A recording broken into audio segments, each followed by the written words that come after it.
Mi esposa dejó una nota diciendo que necesitaba encontrarse a sí misma, vació $80,000 de nuestros ahorros y desapareció sin decir una sola palabra durante un año entero. Luego llegó el mensaje de texto: ya me divertí. Ahora estoy lista para volver a ser tu esposa. No respondí. Cuando apareció en la puerta de mi casa, con el cabello impecable, ropa costosa y el aspecto de quien ha pasado el año en un spa, vio quién le abría. Su rostro se puso blanco como el papel. Ese momento fue el resultado de 12 meses de preparación. Permítanme llevarlos al principio. Mi nombre es Russell Lawson, pero todos me dicen Russ. Tengo 50 años y, hasta el año pasado, pensaba que lo tenía todo resuelto. Un matrimonio sólido con Yvonne, 2 hijos adultos forjando sus propias vidas y 4 autolavados que generaban unos 15,000 mensuales mientras mis gerentes se encargaban del día a día. Me despertaba, revisaba las cifras en mi teléfono, tal vez pasaba por alguno de los locales si me apetecía y dedicaba el resto del tiempo a trabajar en la casa o a planear nuestras próximas vacaciones. Yvonne trabajaba como agente de bienes raíces. Era buena en lo suyo, siempre cerrando tratos, siempre haciendo contactos, llegando a casa tarde con olor a vino tras las jornadas de puertas abiertas. Me besaba en la mejilla y decía, agotador, antes de subir a ducharse. Nunca lo cuestioné. ¿Por qué habría de hacerlo? Habíamos construido algo real juntos. O eso creía yo. Fue una mañana de martes en marzo cuando encontré la nota. Ni siquiera una conversación real, solo un trozo de papel junto a la cafetera. Necesito volver a encontrarme. No me esperes. Lo siento. Eso fue todo. 7 palabras y una disculpa a medias. Su auto ya no estaba en la entrada. La mitad de su armario estaba vacío. Y nuestra cuenta de ahorros conjunta era $80,000 más ligera. Me quedé allí de pie, en bata, sosteniendo esa nota, sintiendo como si me hubieran arrancado el suelo bajo los pies. Las primeras semanas fueron brutales. Cada llamada iba directo al buzón de voz. En su oficina dijeron que se había tomado una licencia indefinida. Mi hijo, Owen, se puso a la defensiva en cuanto le pregunté si sabía algo de ella. Está pasando por algo, papá. Solo dale espacio. Como si yo fuera el problema. Como si la estuviera asfixiando por el simple hecho de existir. Mi hija, Piper, solo lloraba y decía que su madre necesitaba tiempo. Más tarde me enteré de que ambos le habían estado enviando dinero en secreto, ayudando a financiar la vida que fuera que estuviera llevando, mientras yo me quedaba en casa intentando recomponer los pedazos. Después de 3 meses, dejé de contar los días. En su lugar, empecé a dejarme llevar por la rutina. Despertar, ducharse, revisar las cifras, buscar algo que reparar en la casa. Había que cortar el césped. Limpiar los desagües. La cerca tenía una tabla suelta que siempre decía que iba a cambiar. Fue entonces cuando me fijé en Thea. Se había mudado a la casa de alquiler de enfrente a finales de mayo. En aquel entonces yo no prestaba mucha atención al vecindario, estaba demasiado absorto en mis propios pensamientos. Pero una mañana, mientras regaba los macizos de flores que solía cuidar Yvonne, vi a una mujer con uniforme médico bajando de un Honda Civic bastante castigado. Se veía exhausta, con ese tipo de cansancio que se te cala hasta los huesos después de un largo turno nocturno. Llevaba el cabello oscuro recogido en una coleta, una taza de café en una mano y las llaves en la otra. Me miró y me saludó brevemente con la mano. Le devolví el gesto con la cabeza, sin ánimos de conversar. Su nombre era Thea Campbell. Trabajaba como enfermera en la unidad de cuidados intensivos del County Memorial, cumpliendo turnos de 12 horas que rotaban entre el día y la noche. Tenía 35 años, nunca se había casado y vivía sola en una casa demasiado grande para una sola persona, un poco como yo. Al principio apenas hablábamos. Solo el saludo ocasional cuando nos cruzábamos. Entonces, un sábado por la mañana, se acercó con un plato cubierto con papel de aluminio. Parece que te vendrían bien unas galletas caseras, dijo, dejándolo sobre mi mesa de trabajo. Son de chispas de chocolate. Te advierto que están un poco quemadas por debajo. No estaba coqueteando ni curioseando. Simplemente estaba siendo buena vecina. Hubo algo en ese gesto tan sencillo que me afectó más de lo que esperaba. Me limpié las manos con un trapo e intenté algo parecido al humor. El uniforme médico delató tu profesión. Ella se rió, un sonido genuino que no había escuchado en mi propio jardín en meses. Bueno, dijo, dándose la vuelta para irse, si alguna vez necesitas pensar demasiado en voz alta, suelo estar en casa los miércoles por la mañana. Preparo un café decente. No esperó una respuesta. Me comí 3 galletas antes del mediodía. Estaban perfectas. Al miércoles siguiente me vi cruzando la calle sin un plan real, solo con una invitación vaga y la comprensión de que había pasado demasiadas mañanas a solas con mis pensamientos. El café que preparó era lo suficientemente fuerte como para decapar pintura, servido en tazas desparejadas de tiendas de segunda mano. Me preguntó por mi historia y se la conté, la nota, el dinero faltante, la hostilidad de Owen, los silencios culpables de Piper. Me escuchó sin lástima ni fingimiento. Entonces, me dijo algo que no vi venir. Su padre había muerto el año anterior. Ella había sido su enfermera en el hospicio, cuidándolo en casa hasta el final. Y 3 años antes de eso, trabajó en el hospital donde mi hermano Russell pasó su última semana. Ella me había reconocido de los pasillos, me recordaba visitándolo todos y cada uno de los días. ¿Por qué me lo dices ahora? Pregunté. Porque te mereces honestidad, dijo ella con sencillez. Y no quiero construir una amistad sobre algo que se quedó sin decir. Tu hermano era un buen hombre. Estuviste allí para él cuando importaba. Eso dice mucho de quién eres. Asentí, con la garganta cerrada. Él era el mejor de los dos. De eso estoy seguro. Lo dudo, replicó Thea con una pequeña sonrisa. Pero puedes seguir pensándolo si te ayuda. Nos quedamos allí sentados bebiendo un café terrible y, de alguna manera, la mañana se sintió menos pesada que cuando crucé su puerta. Para julio, ya teníamos una rutina sin haberla planeado nunca. Miércoles por la mañana en su porche trasero, café cargado, panecillos de la panadería del centro. Ella me hablaba de los pacientes difíciles y del peso emocional de ver a la gente marcharse a pesar de sus mejores esfuerzos. Yo le hablaba de las llamadas hostiles de Owen y de los silencios culpables de Piper. Una tarde, ella dijo algo que me dolió porque, probablemente, era cierto. Tal vez ser alguien estable fue el problema. Algunas personas confunden lo predecible con lo aburrido. Yvonne solía decir que yo era su roca. Nunca imaginé que eso se convertiría en una razón para huir. Una tarde de finales de julio, estaba reemplazando las tablas podridas de la terraza trasera de Thea cuando ella salió con 2 cervezas y se sentó en los escalones, junto a mi caja de herramientas. ¿Puedo preguntarte algo personal? Dispara. ¿Estás haciendo todo esto porque intentas seguir adelante o porque todavía estás esperando que ella regrese? Dejé de trabajar y la miré directamente. Hace 2 meses te habría dicho que esperando. Ahora no lo sé. Solo trato de averiguar qué es lo que sigue. Por lo que valga, dijo Thea en voz baja, creo que lo que sigue podría ser mejor que lo que hubo antes. Esa noche guardé nuestra foto de bodas en un cajón. No por ira. Simplemente por aceptación. Algunos capítulos terminan, estés listo o no. Entonces, un martes por la tarde a finales de septiembre, casi exactamente un año después de que Yvonne se marchara, mi teléfono vibró sobre la mesa de trabajo del garaje. Número desconocido. Solo la vista previa hizo que se me diera un vuelco el estómago. Ya me divertí. Ahora estoy lista para volver a ser tu esposa. ¿Podemos hablar? Sin saludo. Sin disculpas. Solo eso. Como si hubiera estado en unas largas vacaciones y estuviera lista para volver a casa ahora que el clima se había vuelto frío. Thea apareció en el umbral del garaje, secándose las manos con un paño de cocina. La cena está casi lista. ¿Vienes? Le entregué el teléfono sin decir palabra. Lo leyó y su expresión pasó de la curiosidad a la comprensión y luego a algo más endurecido. ¿Vas a responder? No, dije.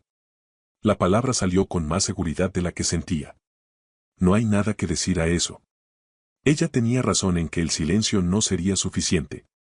Durante los siguientes 3 días llegaron más mensajes, cada uno más desesperado y manipulador que el anterior. Cometí un error. Estaba perdida. Los chicos extrañan que estemos juntos. Ese último hizo que me hirviera la sangre. Los hijos que habían estado financiando silenciosamente su aventura. Los hijos que habían guardado sus secretos mientras yo guardaba luto y reconstruía mi vida. No respondí a ninguno. En su lugar, llamé a una abogada. Su nombre era Barbara Chan y se especializaba en casos donde uno de los cónyuges había abandonado el matrimonio y sustraído activos conyugales. La consulta fue reveladora. El retiro de los $80,000, el año de abandono, el silencio total, todo jugaba a mi favor. Bárbara también recomendó un investigador privado. Si Evan quería pelear esto, iba a entrar en una sala de tribunal y descubrir exactamente cuánto sabía yo ya. Firmé el contrato de representación esa misma tarde. No por venganza, sino por protección. Thea empezaba a importarme de una manera que me asustaba y necesitaba asegurarme de que Yvonne no pudiera dinamitar lo que estábamos construyendo juntos en silencio. Cuando llegué a casa, Thea estaba sentada en mi porche con su uniforme médico. Se puso de pie al ver mi expresión. ¿Y bien? Contraté a una abogada, dije. Y a un investigador privado. Si quiere volver, se va a encontrar con que es demasiado tarde. Thea no dijo nada. Simplemente se acercó y me rodeó con sus brazos. Y yo me aferré a ella como si fuera lo único sólido en un mundo que no dejaba de moverse bajo mis pies.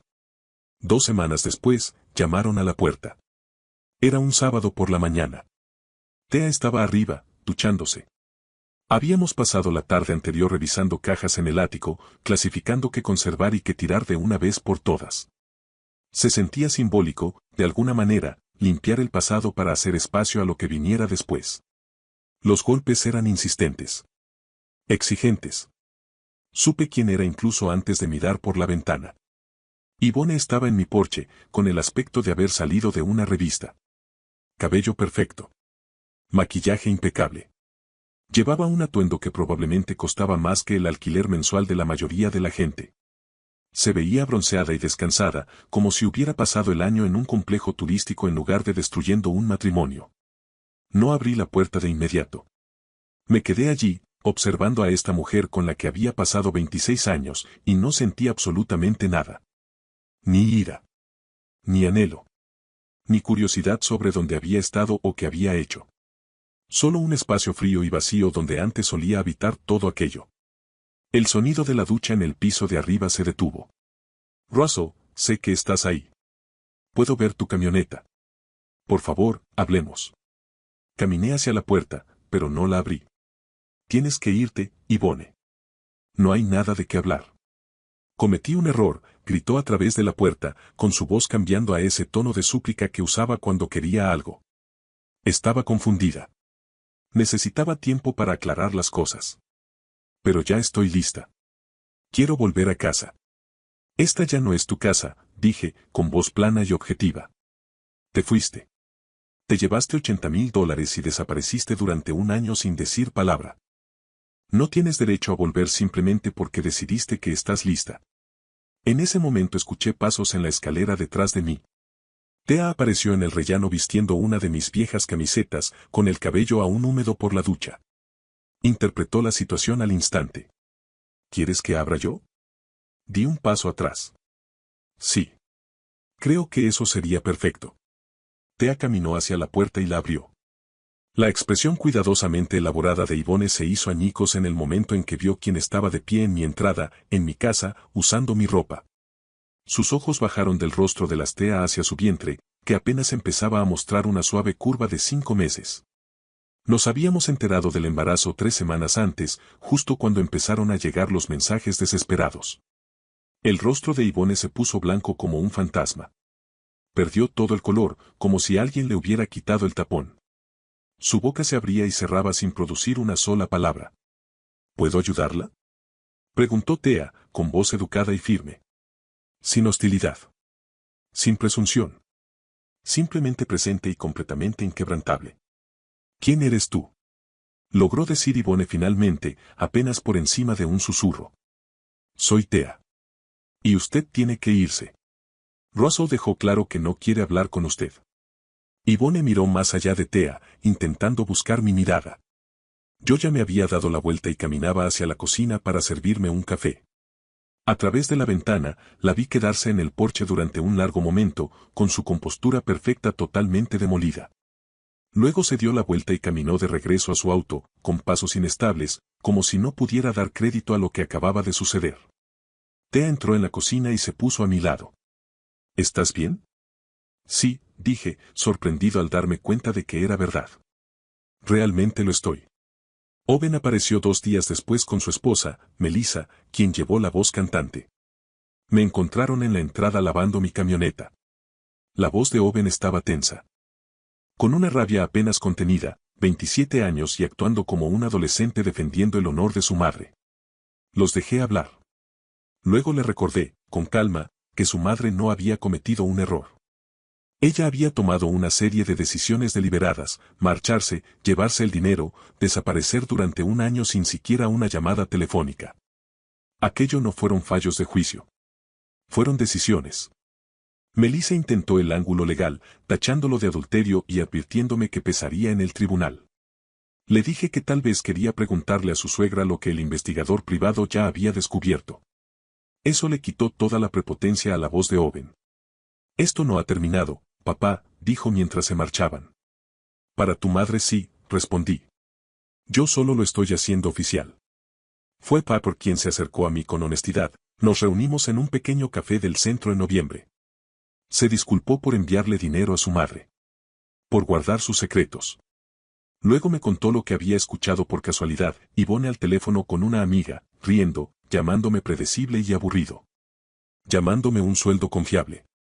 Cuando su amiga le preguntó por qué quería volver ahora, Yvonne le dijo: porque la estabilidad se ve mejor cuando estás en la quiebra y sola. Esas palabras calaron hondo. No porque dolieran, sino porque confirmaban todo lo que yo sospechaba. Yo no había sido un esposo para Yvonne.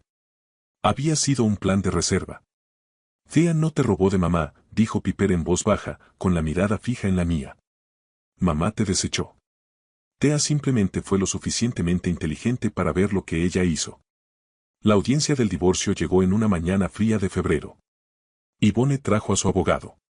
Yo traje a Barbara y a Thea, con 8 meses de embarazo y negándose a quedarse en casa. Tú estuviste a mi lado, me había dicho esa mañana. Yo estaré al tuyo. La jueza, una mujer implacable llamada Margaret Hale, no perdió mucho tiempo. Cuando Barbara presentó la documentación del investigador, recibos de hotel, mensajes de texto recuperados, declaraciones de testigos que confirmaban una aventura de 3 años con un inversionista inmobiliario llamado Trevor Hastings, un hombre al que Yvonne había estado viendo en conferencias de trabajo mucho antes de marcharse, el resultado cambió decisivamente. El abogado de Yvonne intentó objetar. La jueza Hall levantó una mano y cerró la carpeta. Señora Lawson, estos no son errores. Son decisiones deliberadas tomadas durante un periodo prolongado. Conservé la propiedad total del negocio y de la casa. Yvonne recibió el 15% de los activos conyugales, menos los $80,000 que se había llevado sin consentimiento. Su abogado protestó diciendo que no era justo. La jueza Hall lo miró y dijo: lo justo sería que su cliente devolviera el dinero que tomó y se disculpara por hacerle perder el tiempo a este tribunal. Salir de aquel juzgado con la mano de Thea en la mía se sintió como salir de una jaula en la que no me había dado cuenta de que estuve encerrado durante años. Nuestra hija, Ama Grace Lawson, nació un martes por la mañana a finales de marzo. 7 libras y 3 onzas, una cabellera oscura y los ojos de su madre. La sostuve en la habitación del hospital mientras Thea dormía, agotada por el parto, y sentí que algo encajaba profundamente en mi pecho. Así es como se supone que debe sentirse una familia, no como una obligación, una tradición o el seguir juntos porque eso es lo que la gente espera. Conexión real. Amor real. Elección real. Piper vino esa tarde con flores y un elefante de peluche que ella misma había elegido. Lloró mientras sostenía a su hermana pequeña. Owen no vino. No llamó. Ni siquiera envió un mensaje de texto. También hice las paces con eso. Algún día recapacitaría o no lo haría, era algo que yo no podía controlar. Lo que sí podía controlar era estar presente para la familia que yo había elegido, y que me había elegido a mí. Me crucé con Yvonne una vez más, meses después, en un supermercado.